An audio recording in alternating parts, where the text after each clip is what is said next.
Wave Rover casts off from the Maisie Rose and embarks on what will be her most challenging passage to date.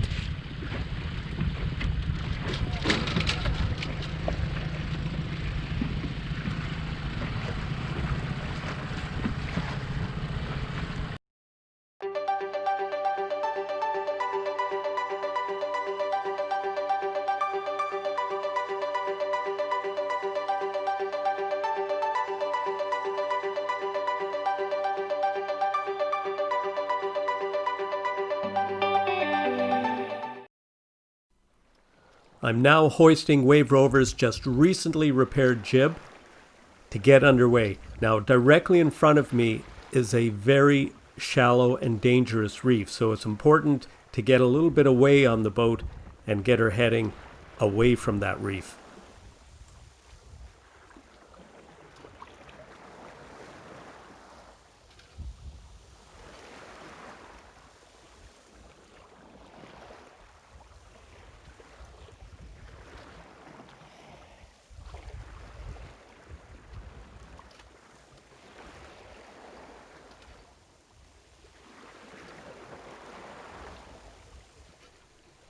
Now that Wave Rover has enough speed to maneuver and she's moving away from the reef, I can now tack the jib, and by doing that I should be able to stay on that tack right through the entire harbor.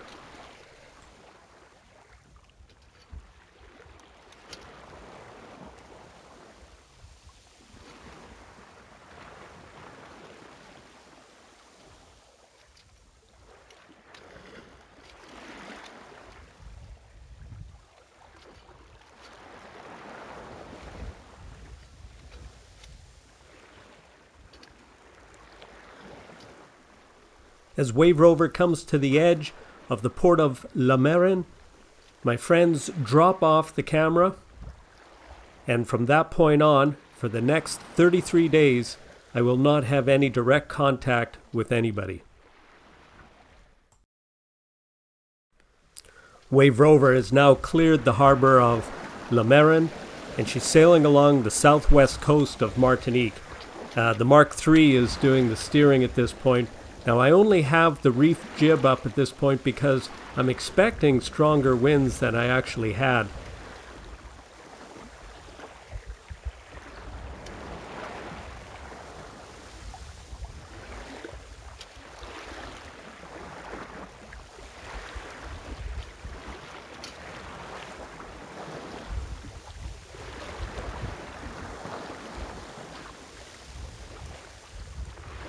It's also important for me to protect myself from the sun, so on this passage I'll be a lot smarter and I'll be wearing a lot of sun protection clothing when necessary. Wave Rover is passing Diamond Rock on our port side. Now, Diamond Rock is much storied. It is said that at one point it was a British stone frigate, a bit of British property just off the coast of the French island of Martinique. I'm proceeding up the channel formed by Diamond Rock and the southwest coast of Martinique. After I clear this bit of land, I'll be in the Caribbean proper, if you will.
Wave Rover now is under full sail, enjoying a nice light breeze, and these tan-colored patches that you see are sargasso weed, and you'll see that throughout the more temperate areas or the warmer areas of the ocean.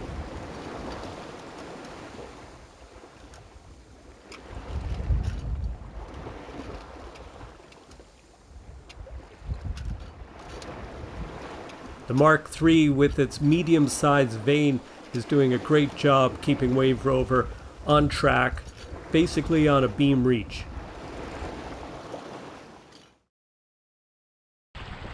The next morning, just after sunrise, guess who comes to visit?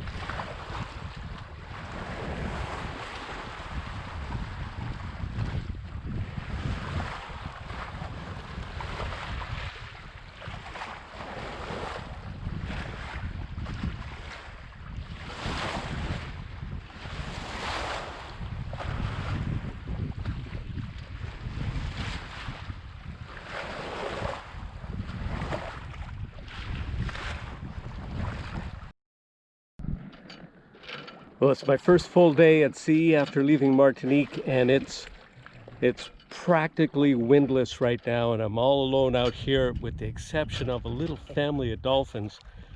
But as soon as I started rolling the camera, they've started swimming off. Let me see if I can catch them.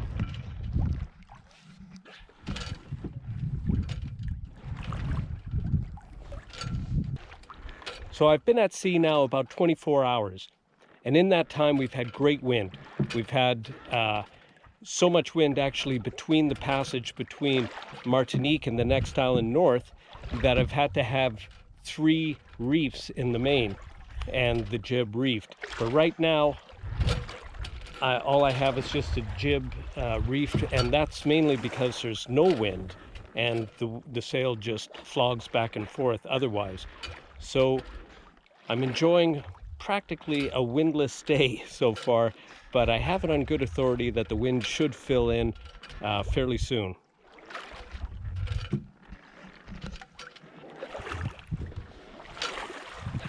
There's my friends back. And they're not in a rush either. They are just literally floating right in front of Wave Rover. So these dolphins are different than the ones that I've seen before. These ones have a white tip on their nose.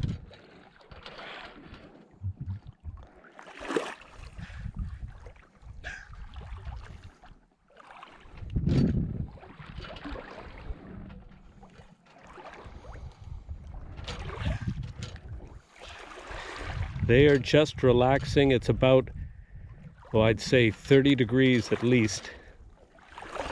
Well in the 80s if you're American. And this little bit of grass that you see floating, we went through big sheets of that yesterday, and that grass is sargasso. It's sargasso weed, and it's a seaweed that floats.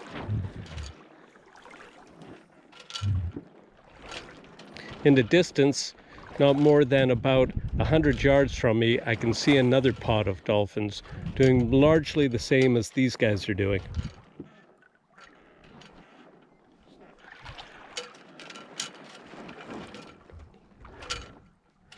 And in the background, if you can make it out through the GoPro's camera, that's the island of Dominica.